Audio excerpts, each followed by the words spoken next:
All right, good evening, everybody. 7 o'clock, and we're going to get this meeting rolling. You know, you guys know me and how I like to keep meetings rolling. Welcome to everybody. Nice to see all your smiling faces on this. Man, after the last few weeks, it's nice to have three beautiful days in a row. I've really appreciated that. I got my first building opened on time in my construction project, so a lot of good things going this week. Welcome to all of you in YouTube Live or Facebook Live, and so it's just great to see everybody. We do have a couple of updates. Obviously, most of you have heard of the passing of Mike McCauley. Mike obviously was a huge part of the guild, and so we've lost a friend and a teacher and a servant of the guild. So just our condolences to Chris and to your whole family, and want to just acknowledge Mike meant a lot to us personally and a lot to the guild. So if you didn't know that, there was now you do. So sad moment, but you know, we had a lot of great memories with Mike, and hopefully we'll take his example of service and you know, made us better. Now that we're continuing on bad news, I got another one. I actually have been getting a lot of requests even this weekend about where we were with our shop update, and I was really ready to give some great news because we were right there. We had a handshake agreement. I even signed the lease, and that has been pulled. So we're back at square one on our shop move. So just wanted to let everyone know where that went. We were very excited. I can't really, you know, if you want to ask me more at the break about what happened, but it had to do with the landlord's previous bad experience with a tenant who was a cabinet making shop, and so I don't know if there's more than that. I didn't do the negotiations, but it's a bummer, but at least we still have some time. We still have this place until the end of May next year. So we had started discussing leaving earlier than that, but now we're not saying we're leaving early. So we've got a little bit of work to do. So hopefully within the next month or two, we'll have some better updates. So if you know of a good spot, feel free to come find me. We'll be happy to take a look at it, because we're excited to making our new home even better, because we're about getting better each time. Yes, sir. Are the Turners going with us? That's the goal, is the Turners to go with us. Yes, because we're tied at the hip, and we want to keep it that way. So that's the goal. Now the next piece of news. Typically we go through officers' reports, and now it would be Vice President, which was Mike McCauley. Well, the board just met, and we got, I know that you all probably saw the email. We asked for names to, if you wanted to jump into that role. So we just appointed Ron Hall as our new Vice President. So round of applause for Ron. And Ron's not here tonight to protest, so it's a done deal. So now we'll just go through the officers' reports. David Roth, nothing to report, or do you have something? Nothing to report. Craig, nothing to report. John, do you want to give a quick financial update other than we're paying our bills and things are going okay?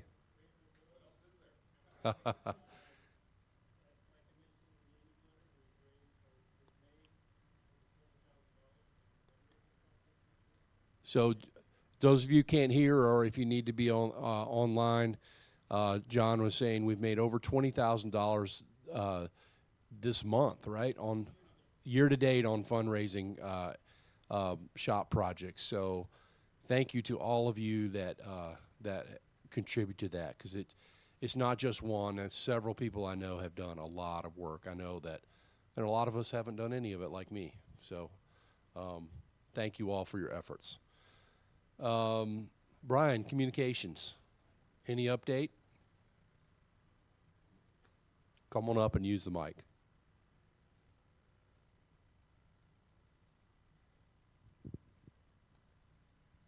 Good evening. If you are a current green card holder or not, the Rough to Ready program is changing. If you have a green card and you want to get into Rough to Ready, you'll have to email the Rough to Ready admin to get the password to sign up for the class. We are making it so that new members have to take the safety test first before signing up for the class to streamline the process and cut down on some of the work that's done by volunteers. If you don't have a green card and you want to get a green card and then sign up for the class, that is the correct process. Any questions, you'll find that explained on the website. There is a link to who to talk to. Any questions or comments about that, come find me. Thank you. Appreciate that. Running down the agenda, we're blazing, so I like that. Newsletter. Great job again by Ron and Steve with the newsletter, and I thought it had some excellent stuff in there. If you guys have any cool things you've seen, or vacation, or something you're working on, or something you're thinking about, please consider writing an article for the newsletter. We love getting more content. And usually it's great content when people do take a few minutes to share what they're interested in or what they're passionate about. Don, magazines and books for sale. Anything else in that? That's it.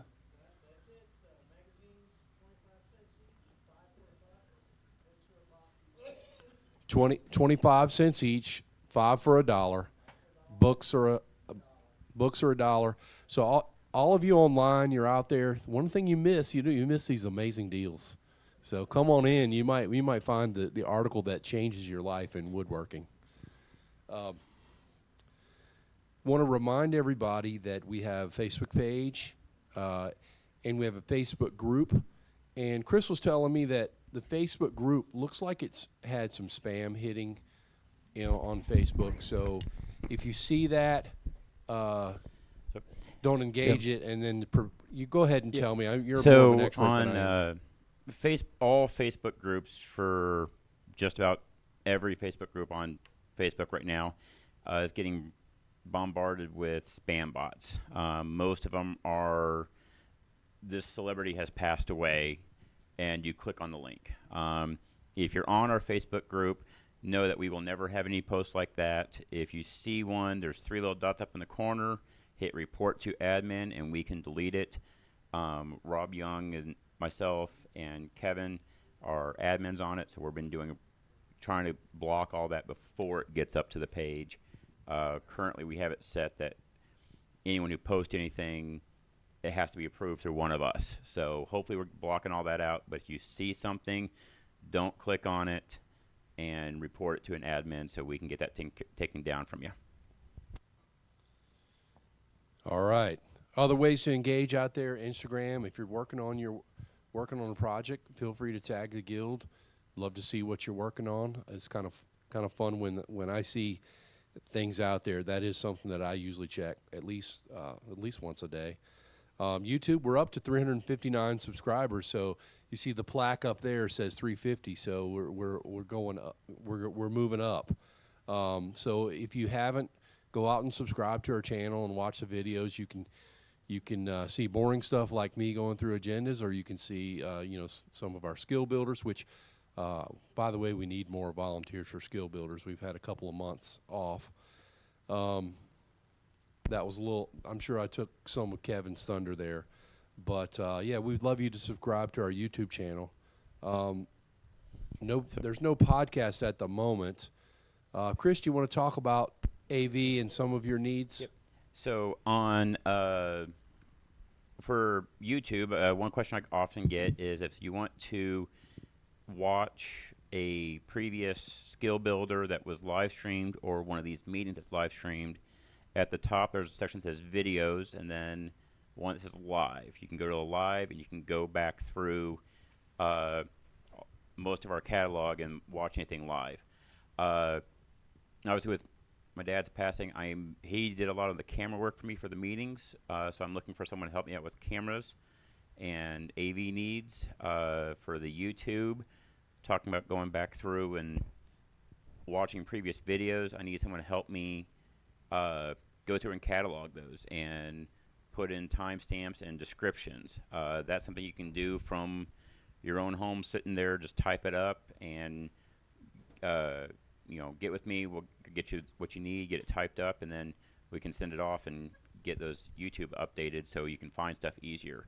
My goal would be you could click on like a meeting and want to skip to show and tell or skip to the presentation, you can just click and it'll already have it bookmarked where you want to go. So that's something you can do from home. Don't even have to be involved with the meetings, and it really helped me out with the AV and the YouTube channel.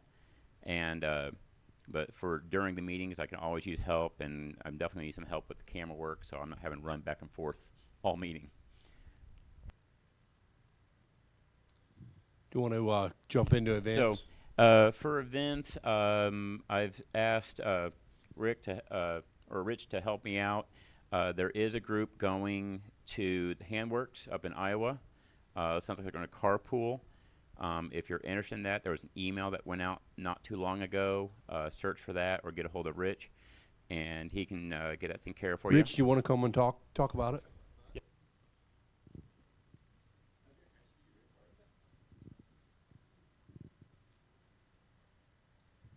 Thanks. Oh, that's right, camera. Okay. Okay, not used to being on TV. Anyway, we've got a group going to Handworks, and it's in Amana, Iowa. It is September 1st and 2nd. The conference itself is free. They'll have a bunch of vendors. They've got some good speakers. Roy Underhill will be there, for example. So it's free to attend. Good luck getting out there, getting away from there, without spending money after you see all the vendors, but that's another thing. We're going to have a group that's going to leave on Thursday night, August 31st. We're going to leave from here about 5 o'clock and carpool up there. We're going to get a hotel room for Thursday night and then Friday night, and then we will stay Friday, Saturday, and we'll come back. The event ends at about 5 on Saturday, and then we'll drive back on Saturday evening. I will send all this in an email, including the hotel that most of us are staying at. So just make your own arrangements, and then if you plan on coming with us, please send me an email. That'll be in the email I send to you. Just let me know of your interest so we can make sure we have enough cars for everybody who's going. Okay, thank you. Okay.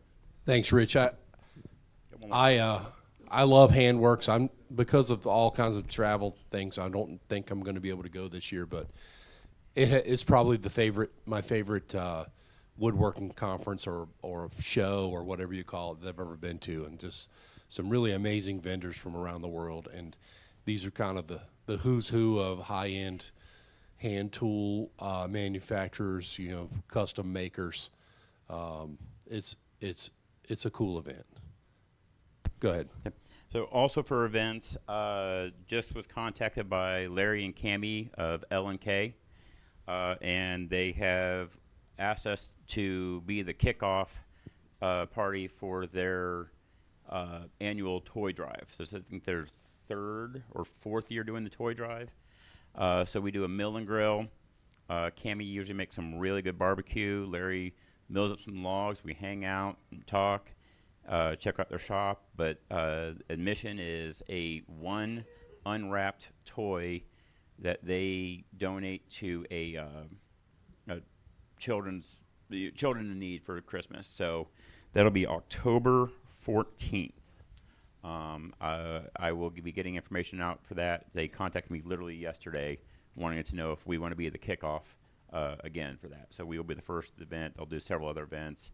Last year they had a concert out there also. So if you haven't been out to L&K and check them out, Larry and Cami are really good people, and it's a lot of fun. I think we had a good time. Thanks, Chris. Membership, Jim. We're up to 929 members. We're still going strong. You haven't run too many people out of there with your lovely personality. I did say lovely. Matt Nowak is not here on programs, but we have Don here tonight. We're excited about that. Safety, any updates from the safety committee to talk about tonight? We'll move on. Safety committees are the second Tuesday of the month at 7, and they're always looking for more people to join. So if you're interested at all, please join. We could use help with that. We can help putting together the remainder of the safety videos. Rough to Ready, John. I think John Sloss is here. Any announcements? Nothing that Brian didn't cover. Dwayne, I don't see Dwayne here tonight. And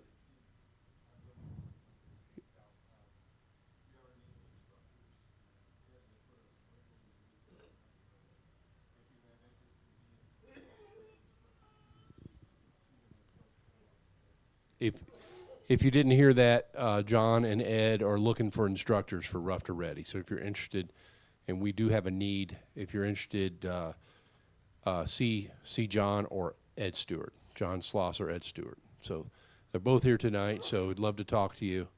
And we appreciate John and Ed stepping up. Another place where the loss of Mike, impacts us directly.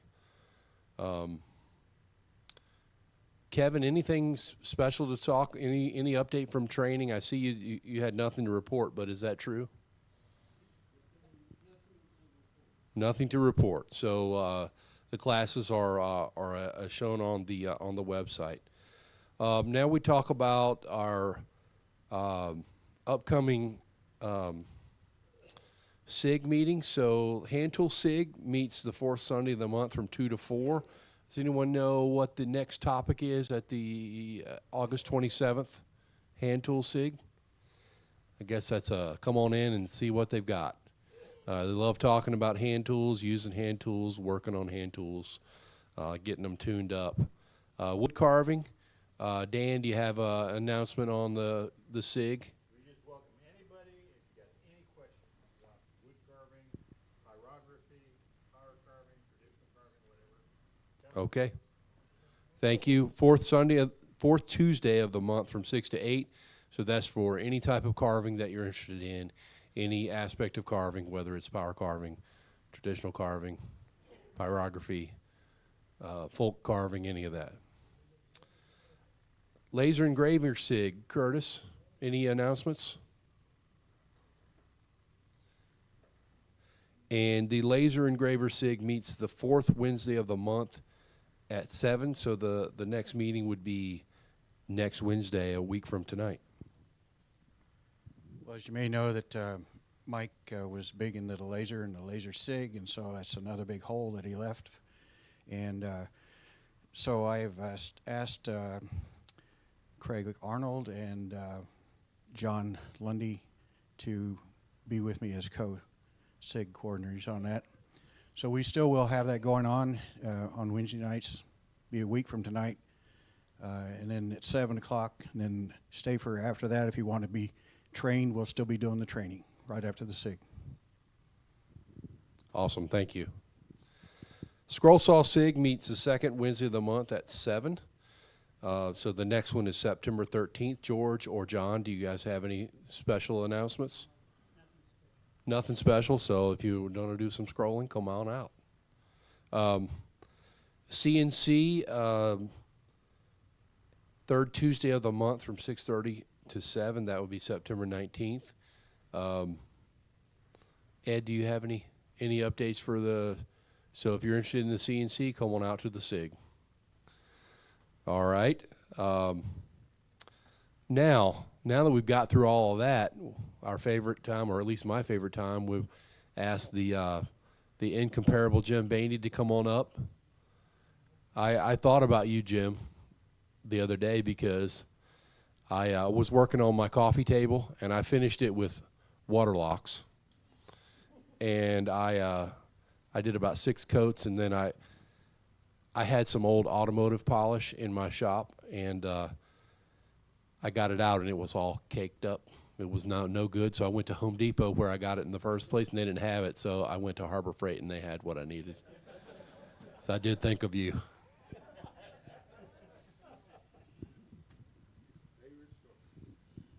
I don't know how to follow that up. I'm sure everybody saw last month when I brought that table in that I claimed was made by Harbor Freight. It was one side was up and the other side was down, and I said, "What do you use this for?" And somebody said, "Well, you put it in an RV, and when you're going up the hill, you put the back end up." And I thought, and he said, "Well, when you're going back down the hill, you turn it around, you put the lower end up." And I thought about, what the hell if you went through western Kansas? What the hell would you do? So, okay, whose bench is this? John, you want to go first?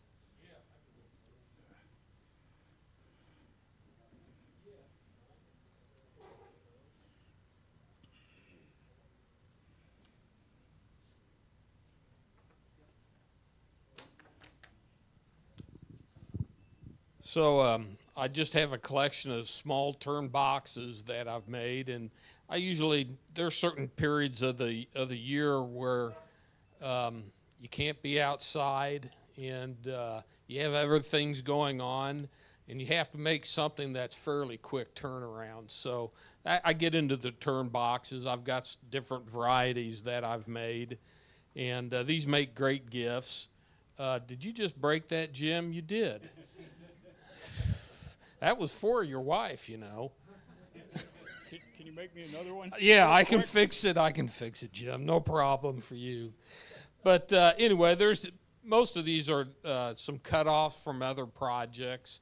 The two walnut ones that I have actually came from a tree that washed up on the shore down at the lake, and it was just going to the firewood pile, and then we had to cut it up. It wasn't until we started cutting it realized that, that's walnut. And it's got walnut with some really nice spalted sides on it. So anyway, I took about 15 pieces out of that and stored them, and they've really made some nice pieces. But anyway, that's it. What'd you finish them with? Most of them, I've got a mix, but most of them I've finished with a equal part of boiled linseed oil, shellac, and then denatured alcohol. And I think on this, a couple of them, I don't know which one it is now, might have been this one, I used a product called Tried and True, and it's a boiled linseed oil and a beeswax, and it's kind of fun to work with. But anyway, that's them. So have you got people designated that these are going to? Oh, I'm really pissed that you did that. All right. I don't know that I can fix that. No, You- I can't. I'm just You want me to fix it? no. Okay. I'm just giving you a hard I got- time, buddy. I'm just giving you I got a hard time. big hammer out in the truck. No. That anyway. Yes, I give these away as gifts. Sometimes when people come over to the house for whatever reason, I send them away with something, and it's always, what the hell am I going to do with this? You'll figure something out. Very good. Yeah. So. I've been. And then I was going to add, Dwayne's not here, but I was going to let Dwayne pick a couple of these and then put them in the raffle Oh, there's Dwayne. All righty. So I was going to let you pick a couple of these out, Dwayne. Next time we have a raffle, you can put them on the table. Good. Thank you.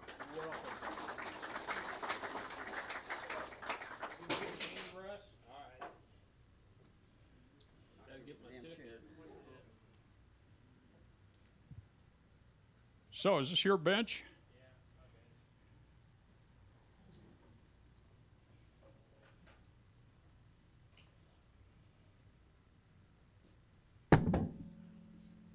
Nice. It's a bench. Nice. This is the basically what we make in the hand tool class. Hand tool class. What's the wood? It's walnut. Walnut? Come on over here. The orange one. And you did this in the class? No, when Dave asked me to help with the teach the class, Okay. I made it at home to, so I would kind of know how to teach the class Okay. or help teach the class. There's 4 or 5 instructors in the class. So how did you mortise that square in? With a bit and brace. Okay. And then a chisel. So this is all handwork. Every bit of it's handwork. Wow, okay. All the curves. These curves were cut with a chisel. These with a fret saw. I don't recommend that. A coping saw would be better. You know what you have to be careful with the benches like this is that people don't use them for stools to step on. First thing that hits the floor is their head. I've been there. This home is on the landing of our stairs, so it Okay. really doesn't. It has decoration on it. So they're not going to step on it. No. How about sitting on it? I thought my daughter loves to read. She always wanted a window bench. I thought she'd sit there and read, but no. She's used to sitting on the floor in that spot. So where did you get the material for this? A guy I work with had some wood cut. I helped him. He didn't understand stacking and stickering, so I helped him with that, and then he ended up giving me a chunk. Okay. So So it was resawed with a bandsaw. It wasn't, that part was power tools. But once it was a board, then it was all hand tools. okay. And the finish? Is that oil? Not 100% sure. It could be tried and true. Odie's? No, it could be tried and true or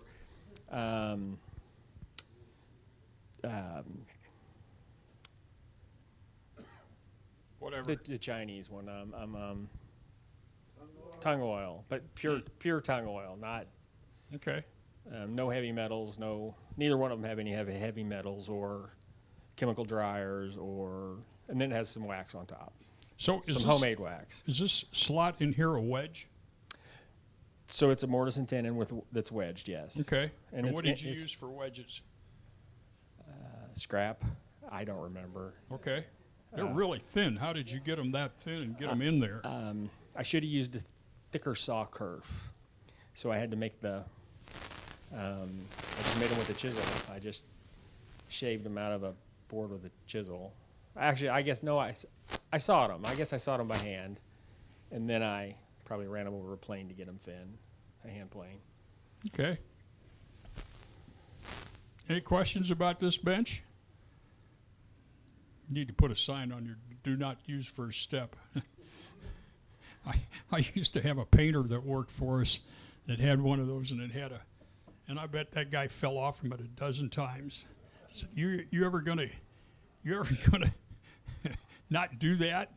And he said, no. I said, okay, I guess you're a painter for a reason. Ouch. I was a carpenter, so I can get by with that. So anyway, all the classes so far have been pine. We've used pine, and it's been 3/4 inch thick instead of the 1 inch. But L&K has stepped up and said they're going to donate some walnut for the next class. Okay. So 5/4 walnut. So they should look more like this on the next one anyway. And hopefully we can keep that going. What's the status of that material? Is it in the kiln right now, or is it? I haven't spoken with him since we talked to Okay. him about getting it. I was going to go by there tonight, but there was a work incident, so I didn't. Okay. Any questions? Very good. Thanks for bringing that in.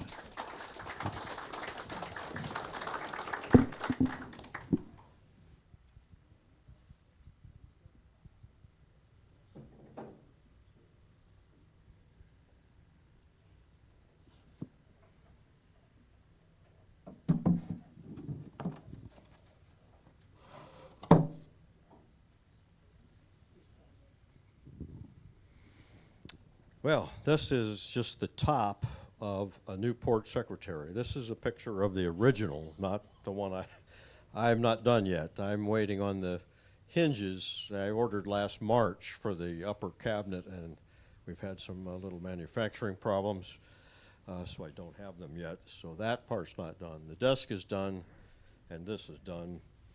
And it's so big, I'm not sure that we'll get it all in here. But this is the bonnet top of it. It's all cherry. The original was mahogany, of course, but cherry's a lot cheaper. So, oh gosh, where do we start? The fennels, did you make those? Yes, yes. They're made in pieces. So you got the that was one piece turned, and that was one turning, and that was one turning, and then you carve them. Since you needed a 3-inch square piece for that. So all this is hand carved. Oh yeah, everything's done by hand. No CNC, no laser, but a heavy use of a router. Okay.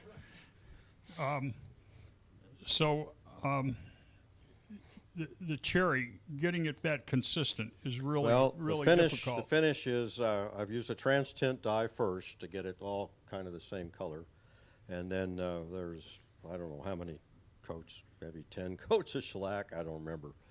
There's a bunch of coats of shellac. How do you apply that and shellac? then a brown. This one I sprayed, Okay. and then a brown paste wax on top of that to fill in the crevices to give it more of an aged look. So the bottom two parts of this is completed? Yes, but the desk part. So Okay, you this part. You got the desk, and then there's a bookcase, Yeah. and then this bonnet And top, you're which serves absolutely no purpose. There's Yeah. nothing on this that has any function other than design. And this will be at 8.5 feet tall Wow. when it's all together. So it's very big. It's like 4 foot wide and almost 2 foot deep for the desk part. How it's a monster. how did you get this radius? That is just 1/8 inch cherry, and I glued 2 pieces together, and it actually popped on me right there. It's okay on that side, but so I just got it wet. I took a damp rag, got it wet both sides, and then just loosely clamped it as best as I could. Let it sit overnight, and then it had that S curve all by itself. So then I was able to glue and nail it, that it was not trying to fight it. It was already kind of the right shape. And this is an expansion Yes. strip in Yeah, the top? and that's the way the original is. Okay. I have not seen the original. It's at the Rhode Island School of Design Museum of Art, and they actually have 2 secretaries, Newport secretaries, and they were kind enough to send me high-res pictures of like things like the back and other close-ups and stuff. So that's how the back is made on the original. Got any idea the amount of time you got in? I started making plans for this last August, and I'm retired, and I work on it pretty much every day. I mean, there's some days I don't, obviously, but I probably put in 30, 40 hours a week on an average. I mean, counting weekends I don't work or that. So, A lot of hours. It's a very intense project. no doubt. Where did you get the material from? What is it? Iron? What's the name of it? Calvin? Yeah. Yeah. Okay. I had ordered a bunch of. All the 4-quarter was all from the same tree.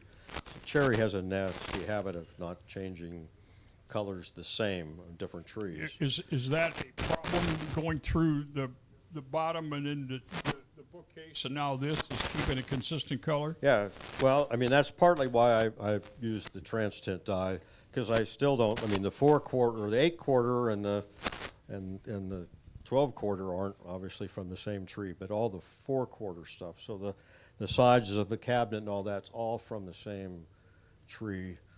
And in both cases, the lower case and the top case, it's from the same board.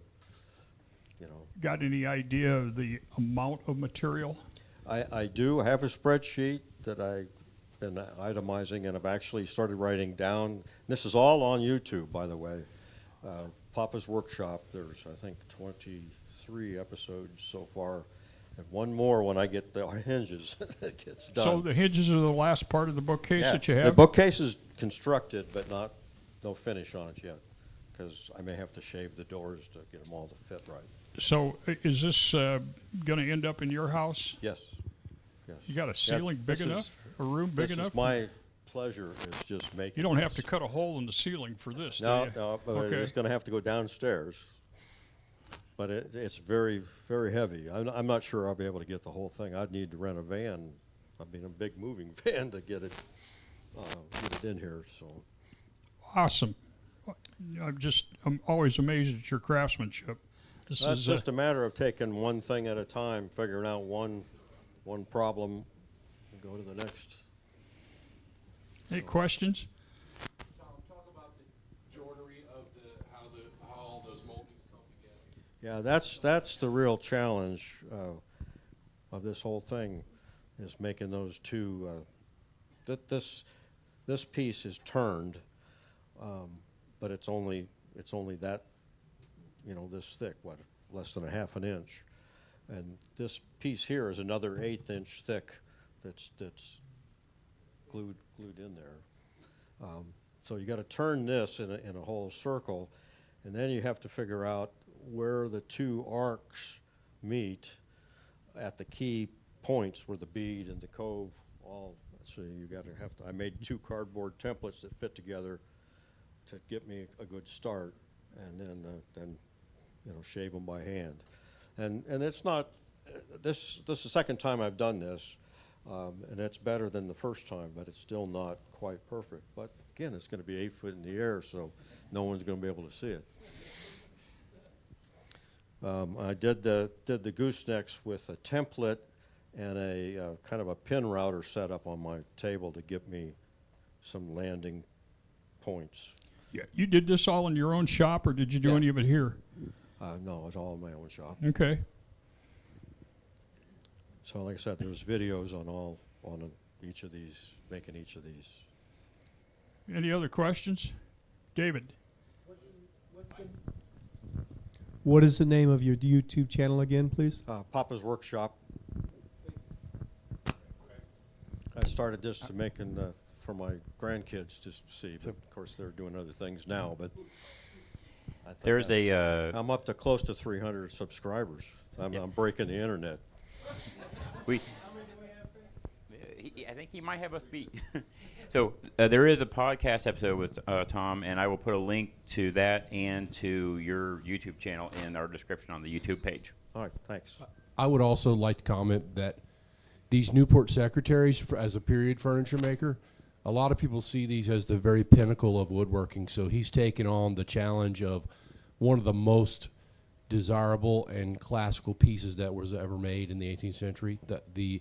There's one of those secretaries, the tallest one, sold for, in the 80s, sold for I think $12 plus million. Yeah, something like that. So I'm not saying that you could get 12 million for that, but you're just so everyone knows You'll settle for 6, right? that's Yeah. that's Yeah. what he's taken on there's- is one of the most ambitious pieces that you Wow. can take on. Yeah. That's all I'm There's saying. 9 of these secretaries, and only one's privately owned. The rest are all in museums. And they all have differences. They're not all exactly the same, except for the desk. The little drawers in the desks, that layout is exactly the same. Even on Newport desks, it's exactly the same. But as far as the top, the one that sold, it has, what do they call it, rosettes in the top. It's a totally different top. There's 3 of them that are like that. And the finials are different. There's one doesn't have finials, only on the center. They're all a little different.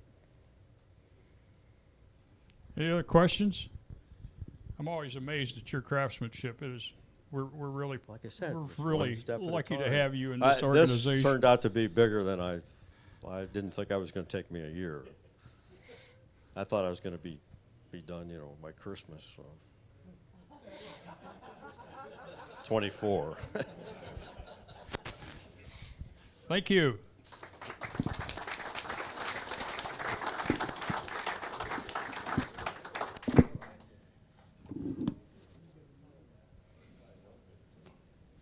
Okay, who's next?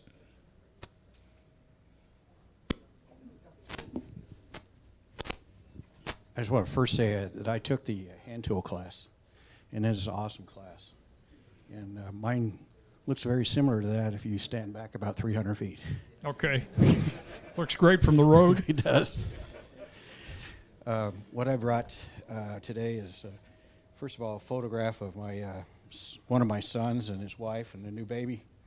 And I wanted to engrave that on some wood, so I went through the program, the light burn program, did the small one first, and thought that turned out fairly well after I did several of them. And then I decided to go ahead with the big shot there and do a nice photo, wooden photo of it. That's off of our laser right over here at the side. Okay, so I'm not familiar with this. So how do you get from this to this? Well, it's all digital, of course. And first of all, the light burn program, you take a photo like that, digitize it, put it into the program, it black and whites it, and then you adjust it for contrast, dark and light. And then when you get it right, the laser will then burn the dark deeper and the light lighter, and that's how you get the photograph out of it. Okay. Anybody have any questions about this? Yes, sir. How many did you have to do to get those shapes?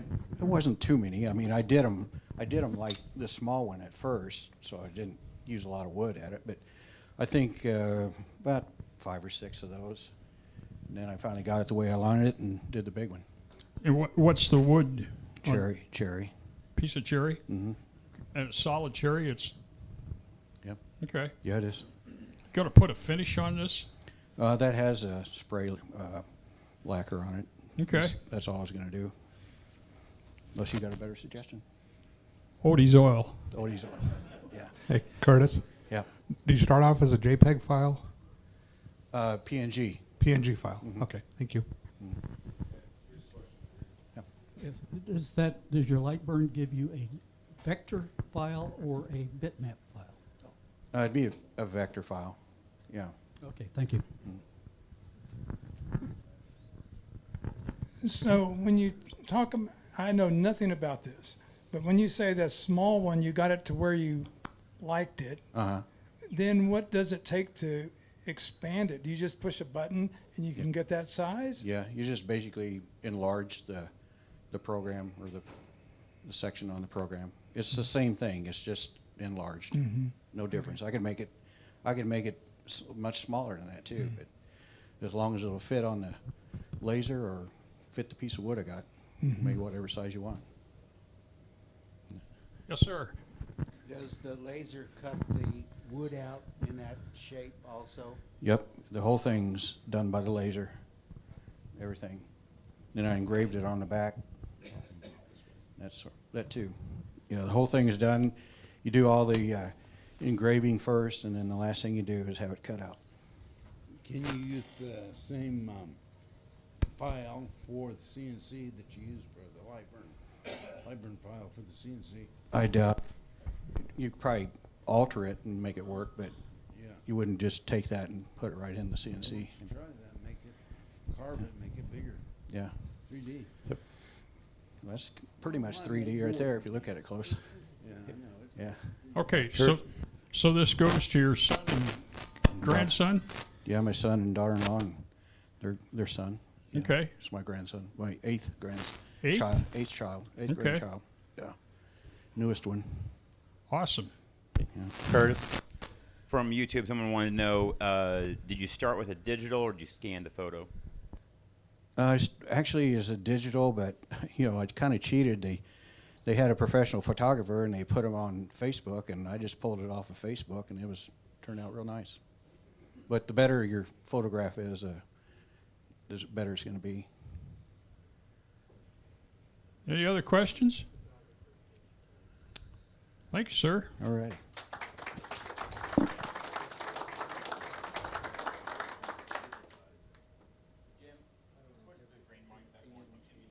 I'm sorry?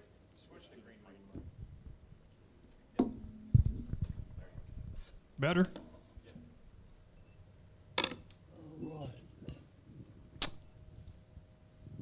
You're on. A few months ago, I showed here a marquetry tulip about yay big. It's from a large bouquet on a piece of furniture in the Louvre. It was made by Andres Boule for the court of Louis XIV. Anyway, there's a half dozen or more blossoms in that panel, and I have now copied 2 more. So here you are. I assume you're all familiar to some extent with marquetry. These were done by stacking veneers.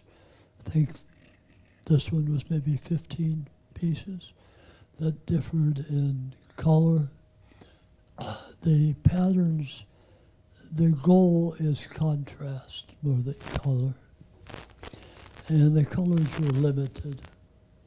In any case, there it is. It says about 110 pieces. This one maybe 90. The tulip had 162. I'm working on one now that's probably 200. It's very tedious. Of course, I made 4 of these at one time and 3 of these.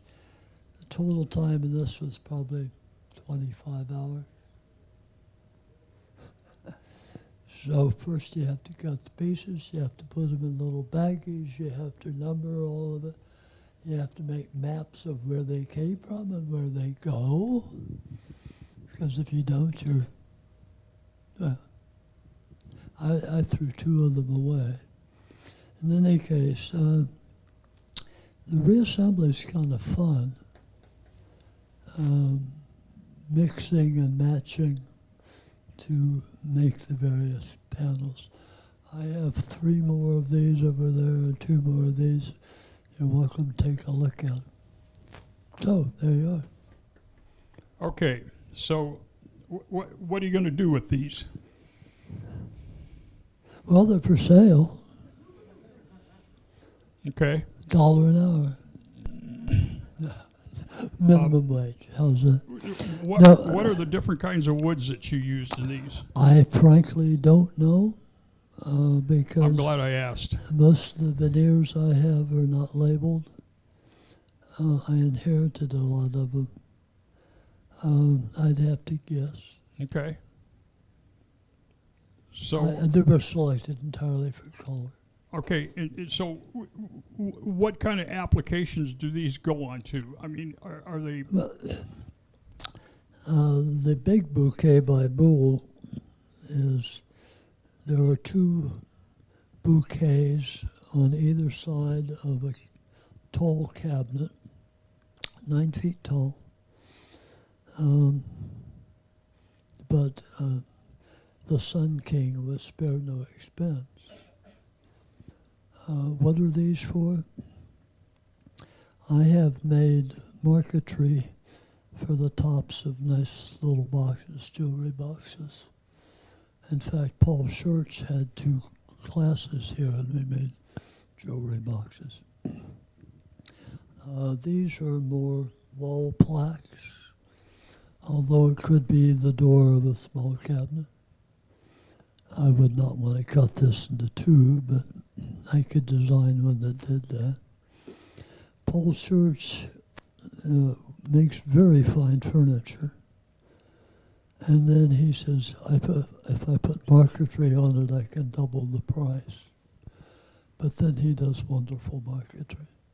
You can look him up online, Paul Schurz, S-C-H-U-R-T-Z, I think. He does wonderful work. And there are also other contemporary marquetry Woodworkers, who have some very nice books on the topic. And of course, I feel quite free to copy anything I can find. There you go. Questions? Yeah, Paul Search Church actually taught here, and it's spelled like church with an S in front of it, and you can find him online.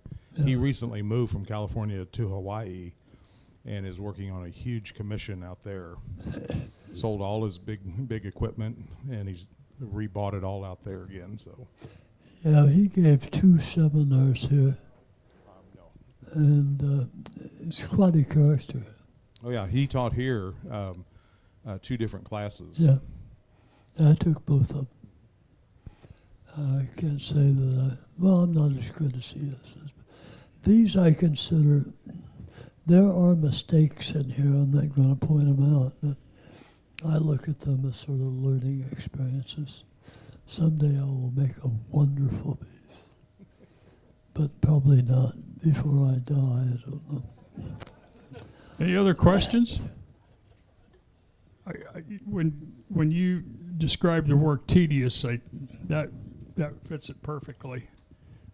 This just looks like, wow. Well, I'm retired. What else am I going to do? Okay, All right, thank you. very good. Thank you very much.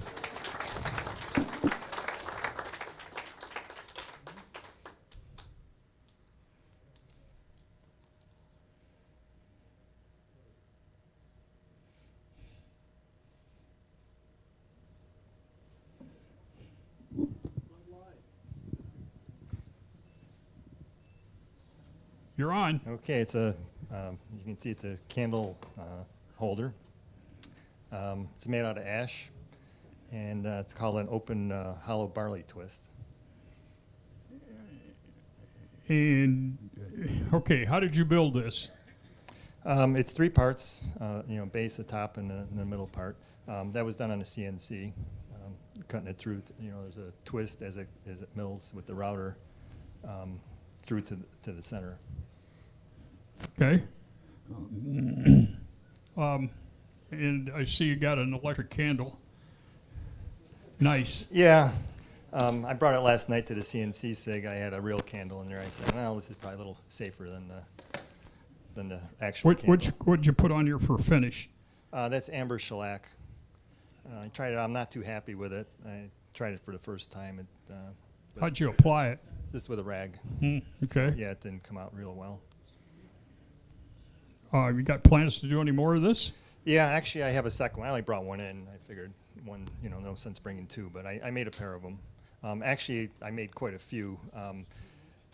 To make this, it was in a rotary on the CNC, and there's a chuck on one end, and then there's a live center on the other, and you put pressure on it to hold in place on the live center. Well, that pressure, as it cuts, obviously, you've got a lot of end grain, that's fairly thin, and so a few of them exploded on me as the router bit was cutting the openings. So what I ended up doing, I replaced the live center that had a point, and I put a chuck on both ends to clamp it down, so I didn't have to have any pressure compressing it. It was just holding it in place, and that seemed to work. The other thing I did, the original ones, this barley twist was a single piece of ash. So the other thing I tried, I made this out of 3 pieces glued together. I thought maybe if I laminate, there'd be a little more strength there too. So I'm not sure which one did it, kept it from breaking, but between the 3 pieces laminated and the double chuck as opposed to a live center, they all came out then. I have a challenge for you. Okay. You suppose you could make a menorah? Yeah, probably. I've got a neighbor boy that came over. Jim, can you help me make a menorah? I don't have a clue how to make one, but I said yes, so. Okay. If you need some help, sure. But Okay. yeah, probably be a couple pieces, I'm not sure, in one solid piece, but yeah, you could easily do that. Okay. Any questions? Yes, sir. Did you do that? Did you do that barley twist on Ventric, or did you buy it on the internet, or how did? No, that's completely my own design. So I did it in Vectric Aspire. Yeah, it was the program to design it. And yeah, then it generated the G code that ran through the router. So, but that's completely my dimensions, design, everything. Any other questions? Very good. Nice work. Thank you. Thanks.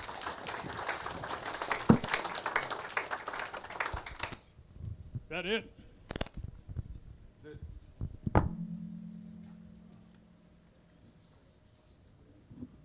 Thanks, Jim, and thanks everybody for bringing your stuff. Great projects. Love it. So if you guys have stuff at home, bring it, and let's show it off. Show what you're doing. We're going to take a quick break, about 7 or 8 minutes. So go see the projects. Go grab a snack. Raffles. We didn't talk about the raffle, but you got raffles tonight? Got raffles today. All right, Dwayne wants you to hit the raffle table, and when we come back, we'll be with Don with the program.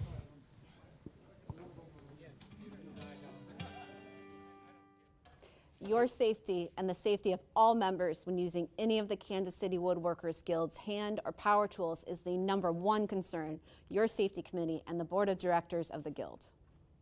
Nearly every woodworking project will need to be sized and smoothed by one of the Guild's power surface planers. Currently, we have 2 planers in service and available for the membership to use.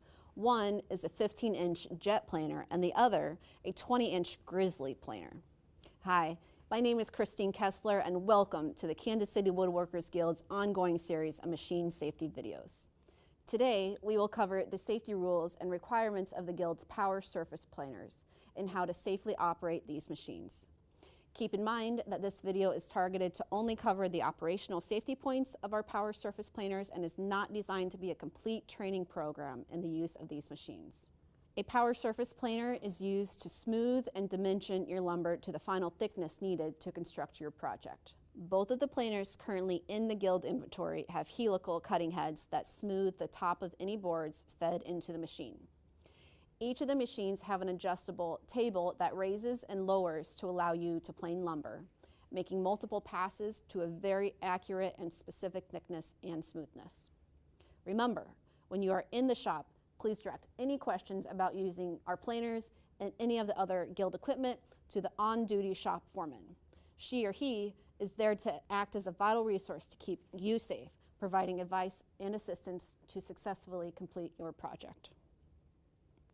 While you are in the Kansas City Woodworkers Guild shop, you must wear OSHA-approved safety glasses with side shields at all times. Your regular glasses are not approved for use in any shop activity while you are at the Guild. The noise created in the operation of a surface planer might make you wear plugs or earmuffs. While not a safety requirement of the Guild, it is solely a personal decision. However, there is one caution on hearing protection. Our Guild's rules stipulate that any hearing protection worn by members must not have the ability to receive any type of broadcast media. Failure to follow this requirement may result in losing your shop privileges. Additionally, you should not wear any loose clothing or jewelry. Long hair should be tied back to prevent it from catching in the machine and drawing you into it, which can result in significant injury. Before surfacing any material on the thickness planer, the material must be flat and true on one face and not less than 12 inches in length.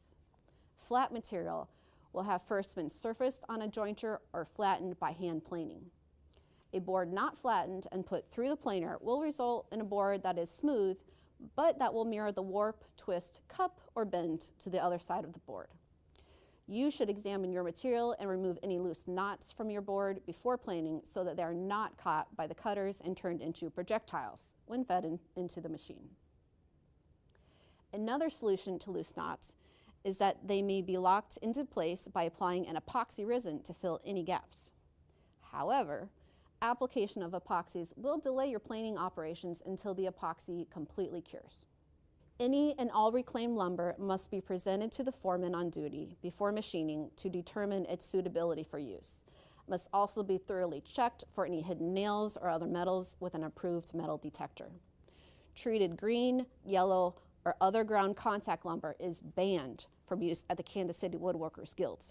These lumbers have been treated with chemicals that may have negative health consequences.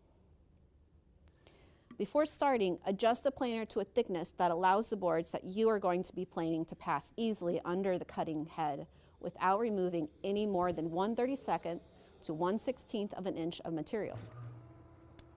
Always run wood through the planer with the grain running parallel to the length of the planer bed. Never plane across the grain or across an in-grain slab. This will almost certainly cause tear out, and it may happen in an explosive manner by damaging the planer and possibly injuring the operator. While planer kickbacks are rare, they are potentially violent. When feeding stock into the planer, always stand to the left or right of the feed table to be clear of any kickback should it happen. Extremely dry or brittle wood also has the potential to shatter and be ejected from the infeed side of the planer.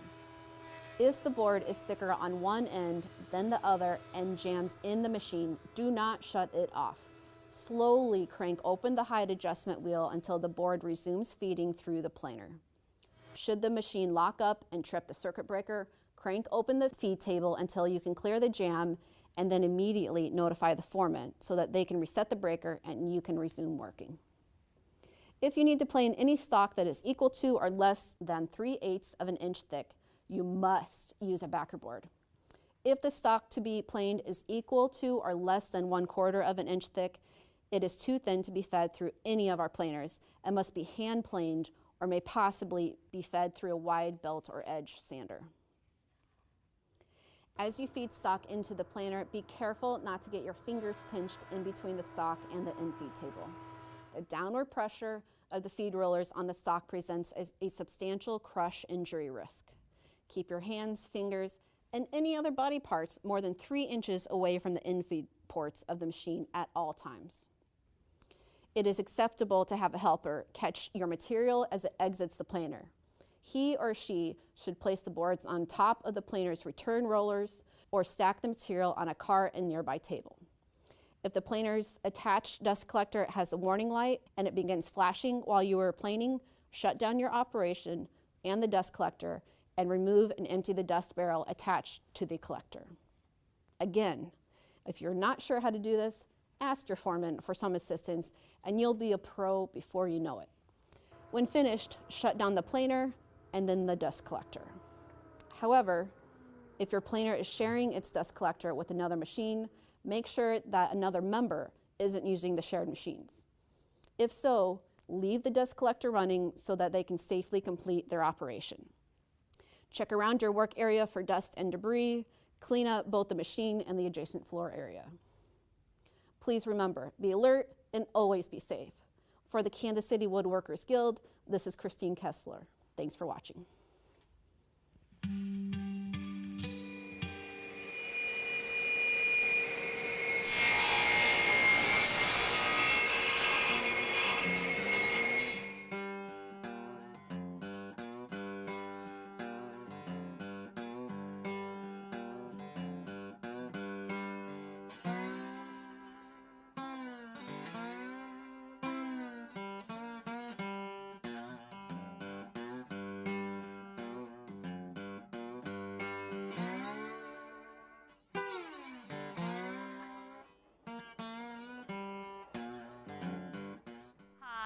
My name is Kitsy Dingley, and welcome to another episode of the Kansas City Woodworkers Guild ongoing series of machine safety videos.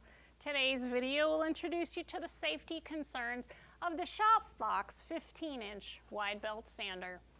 Keep in mind that like all safety videos, this video only covers the safety concerns of the Shopfox wide belt sander and is not a complete training program for the use of this sander. When in the shop, please direct any questions about using this or any other machine to the shop foreman. He or she is there as your main resource to keep you safe and provide assistance in completing your project successfully. And always remember, the most important of safety concerns is to wear approved safety glasses with side shields at all times while in our shop. The wide belt sander is for sanding any wide, flat panels on your project. The Shop Fox sander uses a 15-inch wide sanding belt. This sander also has an open-end design so that you could sand panels wider than 15 inches. However, this practice is not encouraged because our shop has other wide belt sanders capable of sanding panels up to 37 inches in one pass. To ensure that your stock contacts the feed rollers, the minimum length of any stock being fed into the Shop Fox sander is 14 inches, and the minimum thickness is 3/16 of an inch. Sanding stock to a thickness that is less than 3/16. Well, a ton about Don, so I'm going to let him introduce himself. So thank you, Don, and welcome to the Guild. Okay, guys, can you hear me okay? Yes. All right. Hey, thank you for having me. I have been a member of the Woodturners Club for about 8 years, and quite honestly have done very little flat work. This is my first time coming to your meeting, so I'm definitely enjoying the show and tell. As you know, the biggest difference between what you guys do and what we do as woodturners is that you guys hate bad wood and a lot of us love it. And so we see things a little differently on what we do and how we do it. Classic example is this piece of wood. This was a piece of, turned out to be hedge that I had been kicking around in my parking. I was actually using it for a wheel chock on one of my trailers for about 5 or 6 years. And it was a real odd shape, and I'd pick it up and look at it and throw it back down, and finally I decided to see what I could turn out of it, and it held together. But anyway, my demo tonight is on using some epoxies for fillers for any application that you would have that you would want filler for. And there's some brands of things that you probably haven't seen or that are not typically used in the woodworking community. My background is I was a full-time taxidermist for over 40 years. I specialized in just fish, and then I did a large number of wood carvings at one time also, mainly fish wood carvings. I did a group of them for Johnny Morris down in Bass Pro, spread out over, I don't know, 5 or 6 or 7 years, and they're in his museum down there. But they're carvings that are of fish that are in world record sizes. And so these epoxies that I'm using tonight are very well known in the taxidermy industry, and most of them are pretty well known in the wood carving industry because they work very well for attaching and blending in, on a fish replica, a fiberglass fish replica. The side fins are separate parts, and those are added on. The details blended in at the bases where they go. And these epoxies, you can work with your hand. You can work with them on modeling tools. You can use a brush. You can, a brush with water and smooth them with water. You can add pigments to them, and they bond really well to wood. And so the fact that you can customize what color that you want them is really handy. And they have about a 40 or 45 year history in the taxidermy industry of being pretty bulletproof, because the similarities are the same. Wood moves to a certain extent, and when somebody mounts a bear or something, and the sculpting work around the mouthpiece that's around the jawline, all that's done with these type of epoxies, and a tan skin will move slightly with temperature and humidity changes. So they're extremely good at bonding to whatever you're blending in with them. So there's a couple of different types here that I'll show you, and then another filler that you may or may not. I'm guessing that there's plenty of people here that are aware.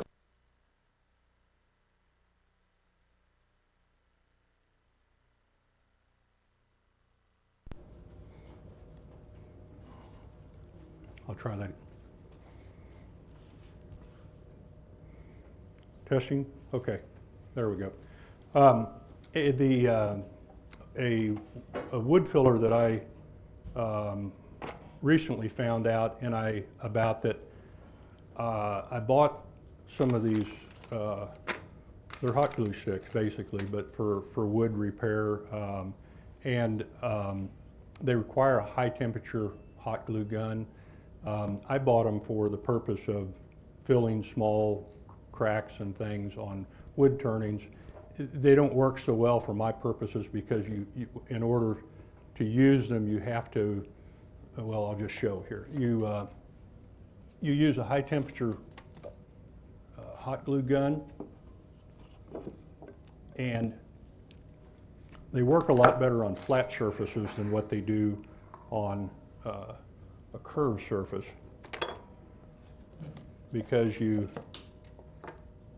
I changed this out with a clear gun, so I don't know. I'm going to see here if I still have a little bit of the brown in here.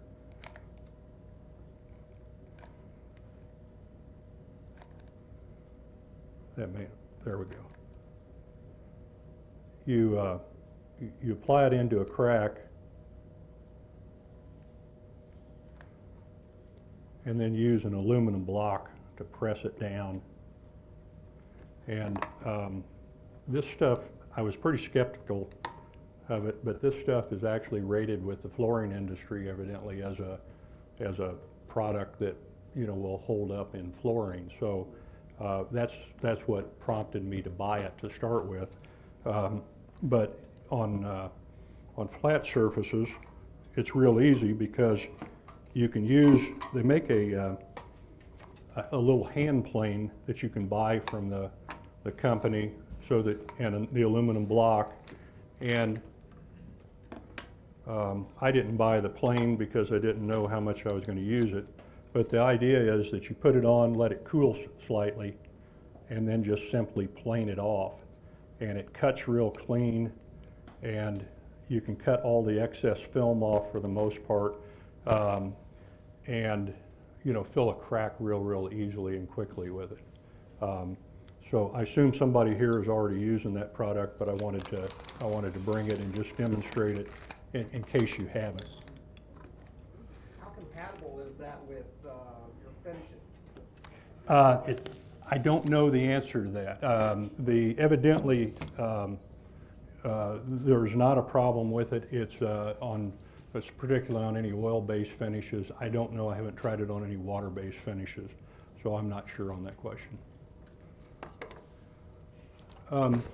The epoxies here, the first one that I'm going to show is, let me back up a little bit too. A couple of these products are available. The company's name is Avies. They have a website. You can order them direct. Any taxidermy supply catalog out there has these products also. And I threw in a taxidermy supply catalog just for the heck of it from a outfit that's in Iowa, mainly because they have a huge selection of certain things that some of you guys may be interested in. So I included that I can pass around. There is another catalog, the Industrial Art Supply up in, what's that? Oh, sorry. Industrial Art Supply, that they have a few of the products that I'm using here also, and they have kind of it's kind of an old school. It reminds me of when I was a kid and you'd get the magazines or the books that you could order stuff from, and it's kind of an interesting, I'll hand these to you guys and you can pass them through and look through there. These epoxies, this one is just a putty, two-part putty, an A and a B. You don't have to measure it or anything, just guesstimate and get about the same size glob that you mix together. And the easiest way to mix this stuff is I just turn on the hot water on my sink and get it fairly warm, and just run a stream over the top of it while I'm mixing it together, because it softens it, and you can just use your fingers to knead it together and get the A and the B mixed together.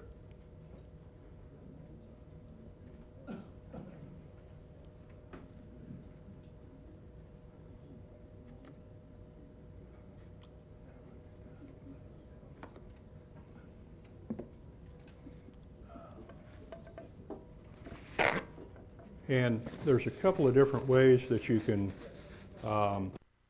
tint this.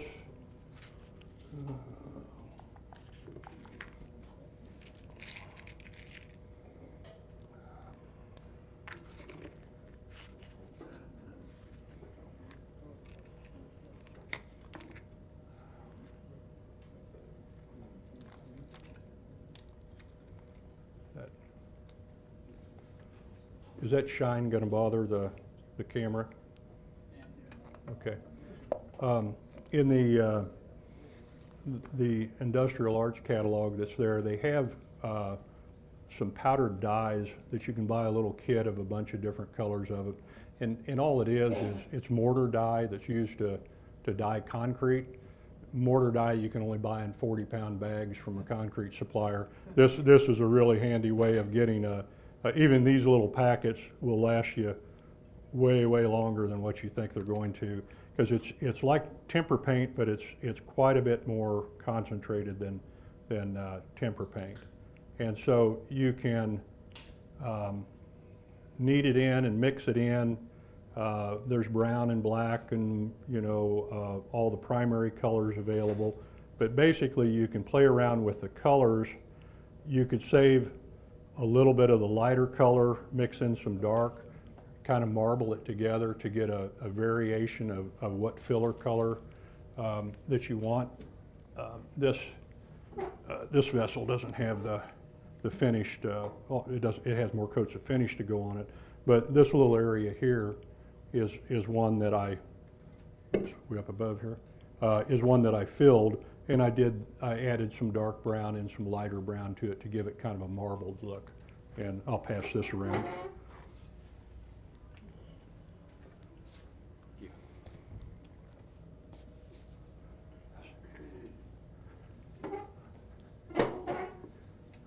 This stuff, you simply mix it together and then press it in place into a crack or a defect or something that you want to fill. And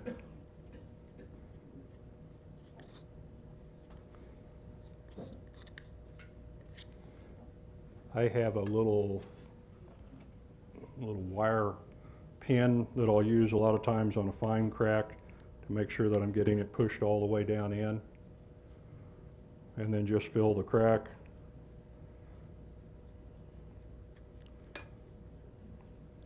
And leave it a little bit proud of the surface, and let it dry. This stuff is sandable in 4 to 6 hours. It's going to sand a little better if you just leave it overnight, but it does. If you leave it the surface on it proud, and then just you can hit it with a file to knock off the top of it, and then go ahead and sand it, and you'll find that it sands really nice. It's not harder than the wood, so it does sand pretty evenly. You don't have a problem with it being way harder than what the wood is, and it's just a quick and easy way to fix fix a little defect that you don't want to spend a lot of time on. This one, I would use this filler for anything that I wanted to just use a primary color on, a black or a dark brown or a light tan or something like that. The other epoxy is a translucent type of epoxy that you can actually add some color to and get a little bit of let's see here. A little bit of a transparency on it. The epoxy is amber colored to start out with, and so it does have a slight amber tint, but you can add some mica powders, the same thing that people mix into pourable epoxies to get color and get a pretty wide variation of colors. This one is quite a bit stickier. I don't mix this with my hands, although all of these epoxies, you can actually, after you have them mixed up and you put them on something, you can dip your finger in water and just smooth them out like glass if you find the need to do that. You can, they smooth really, really nice, and they feather really, really nice if you're trying to fill in especially an odd shape or something that's going to be hard to sand later on. You can conform it to the shape really well and get it really close before you have to sand it.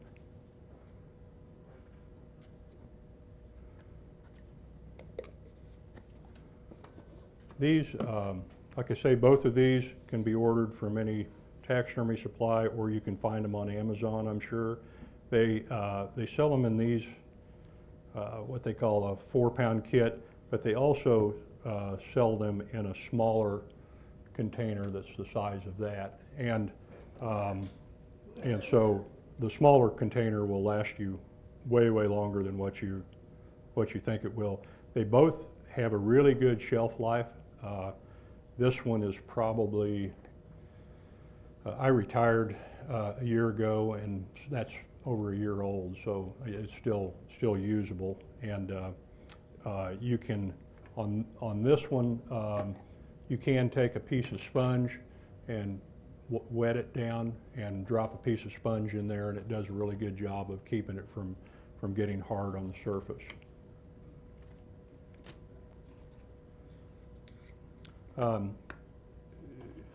Pearl-X powders, you know, the mica powders that people use for epoxy work, any of these colors will work. They're available through the taxidermy supply catalog. Some of them are available through Hobby Lobby or Michael's and those kind of places, Dick Blick, any of those kind of places also. A lot of the colors are pretty concentrated, and it doesn't take much to. So I got a question from YouTube. Sure. Can you say the product names when you're pointing to them? So I'm sorry, say again? Can you, what are the product names? Okay, this one is called Epoxy Sculpt, and this is the one that is opaque to start with, that I would add brown or black to for filling. This one is Magic Smooth, and it's the translucent version of it. And the other one over here I brought along, I probably won't show it. This is it's called Epoxy Paste, and it's a little thinner version of this. If you have a flat wood panel or something, and the gap is big enough that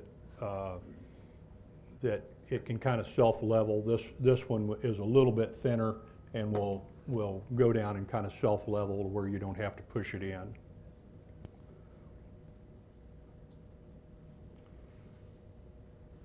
So there's not, you know, epoxies. So timing is crucial here, Don? No, the working time, you have at least a half hour easy, you know, up to an hour. They'll start to firm up gradually, and so this one will firm up a little quicker than what this will. You'll have a little less working time, but they do bond to each other, and so it's not any problem if you have to come back, you know, even the next day, and you need to put more filler in. They'll bond to each other. You don't have to sand or do anything additional to get them to fill.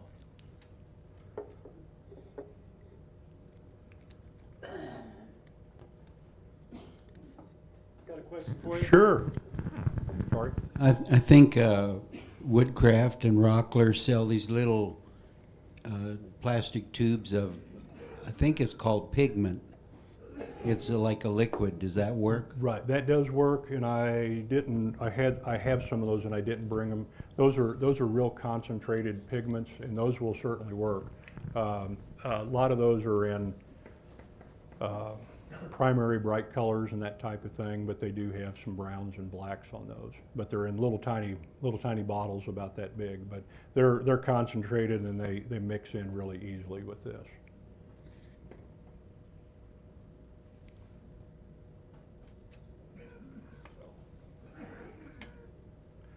On we're doing.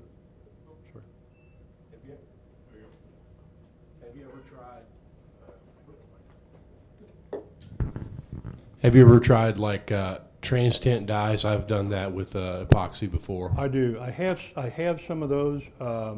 They're not quite as intense with this as what, let's say, this is. And it may just be this particular color. Yeah. But they will mix fine, and they will add some color. So I haven't found that's because anything. it's because that's what I had. Yeah. Of course. Yeah. I haven't had any problem with mixing anything into this. So that trans tint won't bubble up on you on the epoxy? I've not had that problem. No. Cool. Awesome. No. What about alcohol base? That I don't know. I don't know on the alcohol base whether that would be an issue or not. Acrylic paints work fine. You can add any color of acrylic paint, a little bit of that, and that will work fine too. So.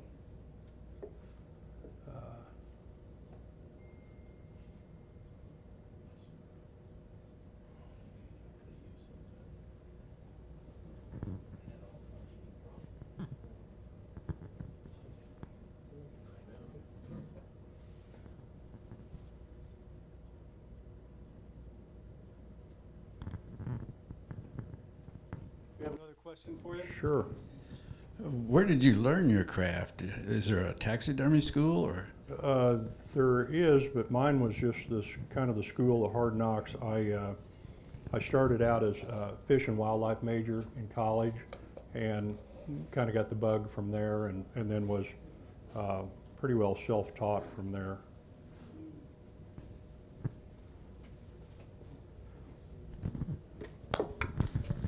Don, from some wood turners I knew up in Minnesota, I learned about a product called Inlace. It's an epoxy where you can add. I'm not familiar with that one. Yeah, it's not nearly as forgiving as what you've got as here. this is. Yeah. Okay. Well, this on this particular epoxy, since it will, even though it looks cloudy, and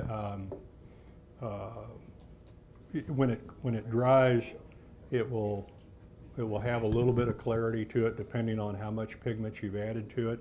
But something that I found that really makes it pop is these you can buy at Woodcraft or Rockler. Either I think I got them at Rockler. I don't know if Woodcraft carries them, but they're different colors of. They call them opal pigments, and they're little chunks of stuff, real brightly colored, and you can just pick them up with the tool and stick them in there, kind of press them down in place, and then when this dries and you sand them flat, you'll get this type of, I don't know if that's going to show, you'll get this type of look where you have sort of a turquoise look or even an opal type look that brightens up the fill. These are expensive. This little thing is like $15, which is pretty pricey, except that I can tell in using it, this will last me a long, long time, because it only takes 2 or 3 or 4 of those little pellets added into the epoxy to make it work. So it really doesn't take much. Drying times. This one, the opaque one, is they say sandable in 4 hours. That's kind of pushing it. If there was some reason that you were really rushing something and needed it done sooner rather than later, you can mix this under hot water, get them as warm as you can. You can even, after it's mixed, you can put it in the microwave and give it a little 10-foot zap or 10-second zap.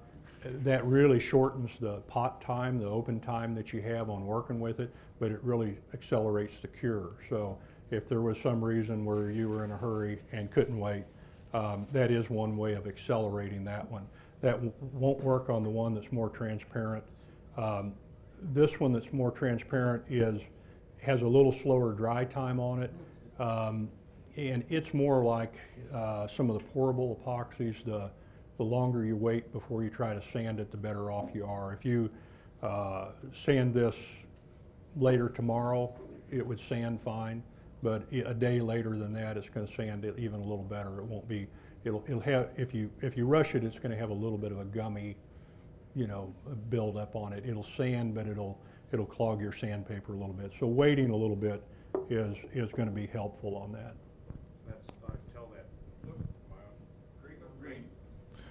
I teach the wood finishing class here, and I tell people there's a difference between dry and cured. Yeah, there is, yes. And often people try to rub out a finish too early, and I tell them it's like trying to sand Jell-O. Yeah. And that's what happens here too, if it's That not is, cured. right. That's right. And I would have no problem on this one sanding it and finishing it the next day. But this one, the clear one, a day or two or three is going to make it easier for you. Chris? Any other?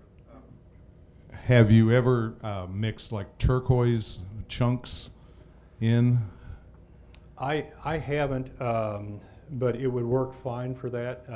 The mesquite, for turning wood, mesquite is real popular for adding turquoise to, and these would work fine for that if you wanted turquoise dust or powder or whatever. Yeah, I had a customer at Woodcraft. I used to work at Woodcraft over here, and he would take the little 2 and 3 millimeter turquoise chunks, and also then take dry coffee and mix into it. So it gave a separation between the chunks. But when it was sanded, it just looked black. Yeah. Now that's interesting, because that's something that I hadn't thought of or tried, but dry coffee would work well in this stuff too. Because So he just wanted that separation. Instead of just look like blue with a bunch of lines in it, he wanted more definition of the little chips in there. That's a good idea. That's a good idea. The newest, I'm going to pass these two around as well. These two were done. Hold on. Those two were done with UV resin, and this is fairly new to me. I have not used it very long, but I really like it for this type of thing. It's epoxy resin. This is, you can, if you get on Amazon, you can find some Chinese versions of this that are less expensive. Total Boat is a place that I've ordered other epoxies, liquid epoxies from, and I really like their product line and have had good luck with those, so I ordered this from Total Boat. And the thing that's different about it is it is a liquid, and it sets up with UV light. It doesn't have a smell to it, so it's not, it doesn't smell bad. When you order this little thing, it comes with a UV flashlight, which is kind of handy. And this stuff is used a lot in the craft industry, where people make craft jewelry, and they'll have a sheet mold, and they're embedding things in the little pendants and medallions and things that they make, and they'll use this UV resin and add whatever they're adding into it, you know, in a sheet mold of a bunch of different patterns, and then slide it in a box with just a larger UV light in order to cure. And it's nice from the standpoint that it doesn't have any bad smells to it, and it is pretty durable when it's finished and done. And you can find all kinds of bigger size, you know, UV type lights that if you had a bigger project or something in mind. But on this one, the thing about epoxies that are not paste epoxies, it's always been a problem is you know, putting it on a curved form or something. You know, a liquid makes it really difficult to, I mean, you can build a dam up and you can pour it on there, but then you have a lot of material to remove in order to do that. And so on a curved surface like this, it's pretty handy because even though it's a liquid, you can use the same type of powders in order to color it, or you can leave it a little more clear. The fact that it is crystal clear is kind of nice because you can get a little more depth and a little more transparency to it. You can just simply mix a little color in. That void didn't go all the way through, I don't think. You'll find out. I will find out.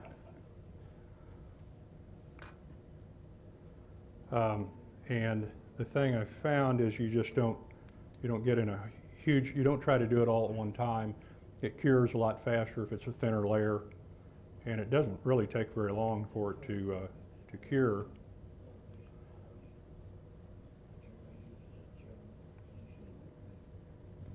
Are there different types of lighting or like a step number of lighting that cures better than others? I don't know. I haven't done my research on what type of, there's tons of YouTube videos on this like everything else, and you could explore that a little more with the people in the craft. I just happened to come across this on a scrolling through YouTube, and it was one of those things of somebody making jewelry, and the light kind of went on for me, and that's why I ordered it and tried it. But so far, my only experience on curing it is just using their little flashlight they give you. So that was from Total Boat? Total Boat. Okay, good. Thank you. Chris, am I on? I tie flies for fly fishing, and we often use this UV light to cure the little heads. Oh, or do the you? bodies Okay, I wasn't aware of And that. like out at Bass Pro Shop, they sell small bottles of this stuff and then there's a UV flashlight that looks just like that out there. So that might, if you just want to But you try can buy it at Bass Pro. Yeah, I'll be darned. yeah. In the fly fishing area where all the feathers and chenilles and all that stuff are. I was not aware of. Yeah. But yeah, I've been using this UV stuff for a long time on flies. Oh.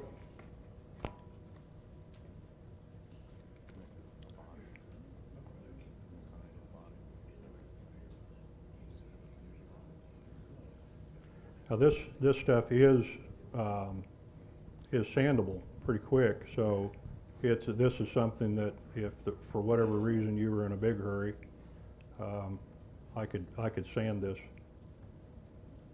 in pretty short order.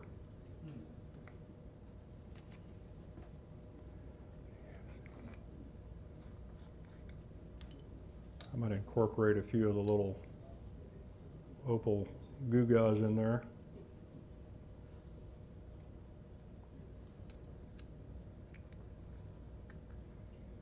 I keep thinking one of these days I'm going to sneeze or something while I'm handling this stuff, and $15 is going to disappear in a hurry.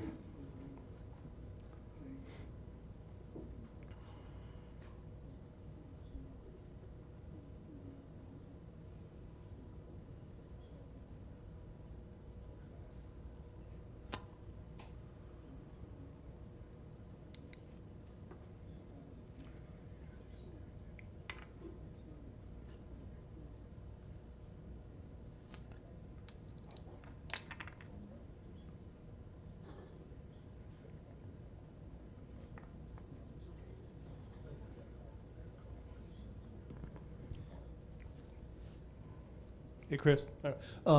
Notice, if I may add, you're always putting that cap back on right away, correct? I am. I don't know how necessary that is, but it probably is with fluorescent lights. It's probably a good habit.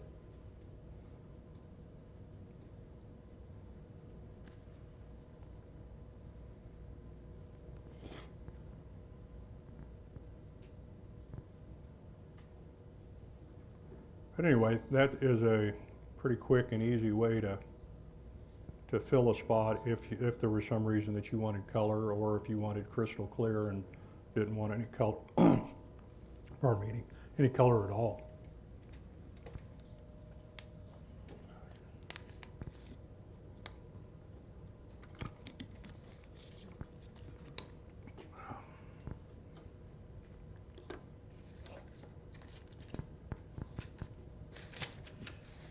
How much time do we have?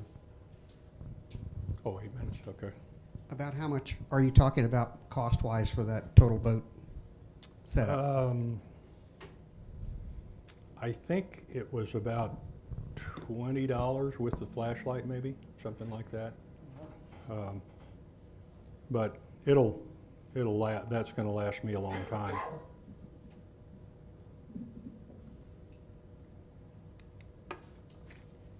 What's it called again?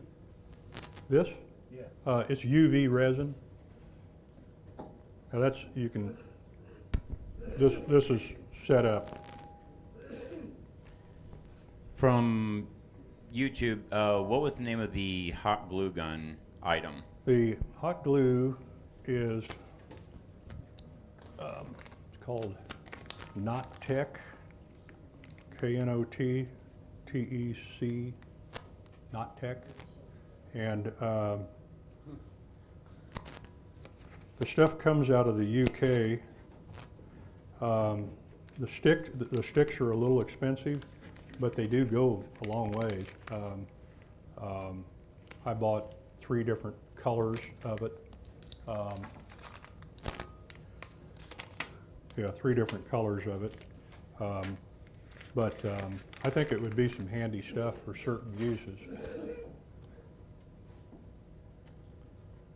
And question earlier was how much is for the UV resin? I just looked it up on Amazon. A 200 gram UV, which I think is the one you got up there, is $24. Okay, all right.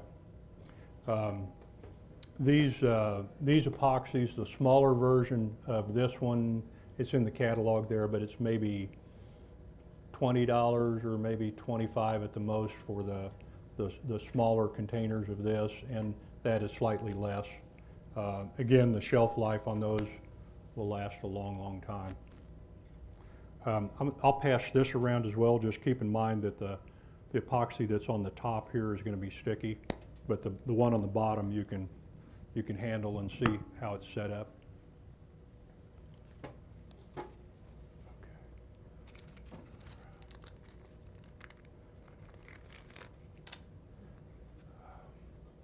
Anybody have any other questions?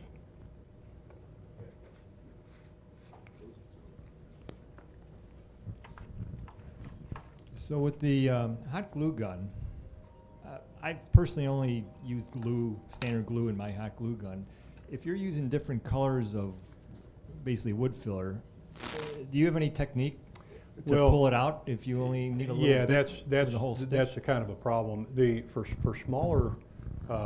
smaller cracks and things, I did see somebody online just simply using a torch, not using a hot glue gun at all, and just heating up the stick, pressing it in, and using that, and then hitting it if necessary with the torch. So I think on smaller applications, this would be the handiest way to do it, because you don't have to. Obviously, the problem with the hot glue gun is you would waste so much glue changing up sticks. And a better variation, if you were going to do that, might be to cut some sticks in cut a 1-inch piece or something, and slide down in the hot glue gun and back it up with a cheap clear stick or something like that, and to where you can just flush it back out with your with your clear stick and that type of thing. But I always hate trying to pull a glue stick out of a glue gun because it always makes a supreme mess. And so if I am going to change, usually I just snip the glue stick here and then just push it on through. But of course with these, where they're a little more expensive, that becomes a little bit of a problem. But you're welcome to, if somebody wants to try some of this, some of these glue sticks, I'll chop some of these up in some little pieces, and you can take a piece with you and try it and see if you like it before you commit to buying some.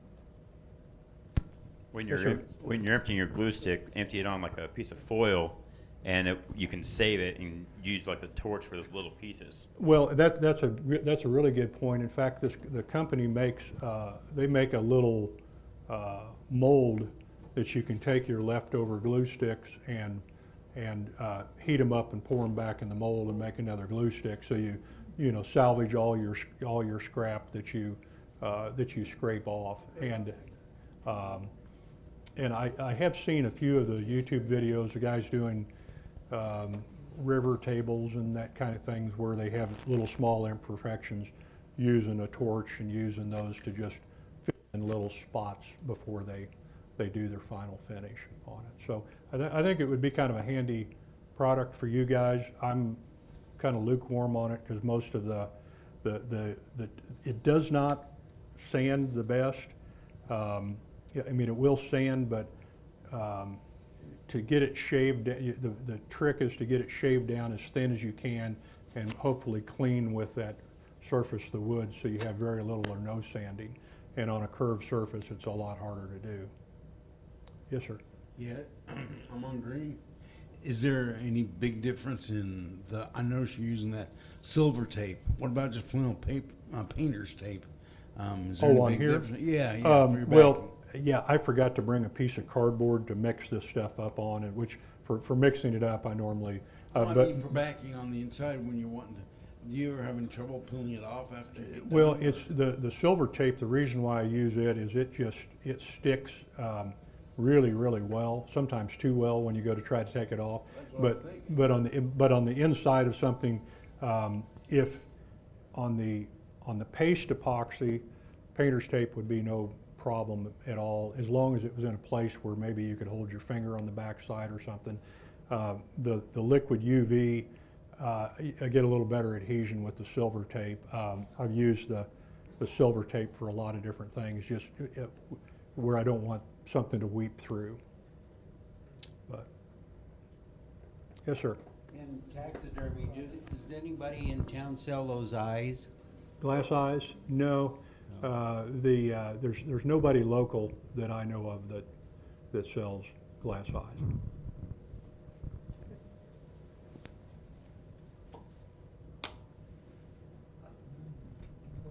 If you don't have any other questions, I think I'm done.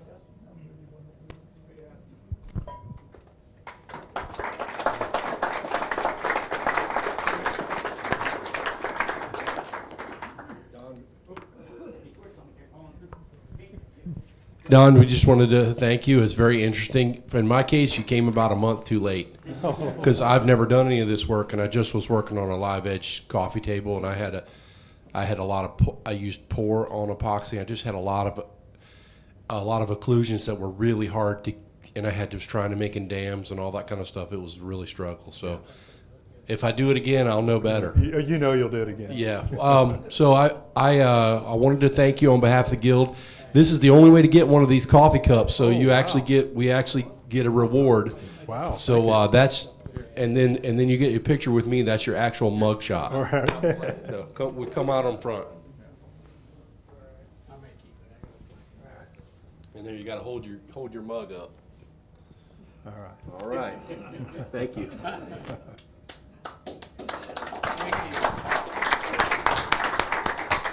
Great program. Thank you. All right. Thank you. Got a lot of stuff up here to come see if you guys want to come ask Don questions. And then, of course, we could always use your help cleaning up the chairs and setting the shop back up. And y'all have a great night.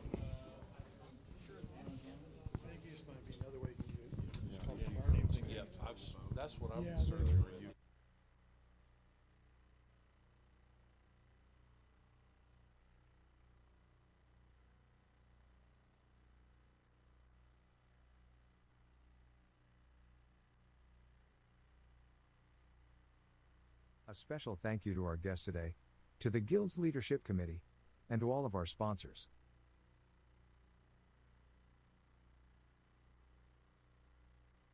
For more information about the Guild, upcoming classes, and events, please visit our website kcwg.org.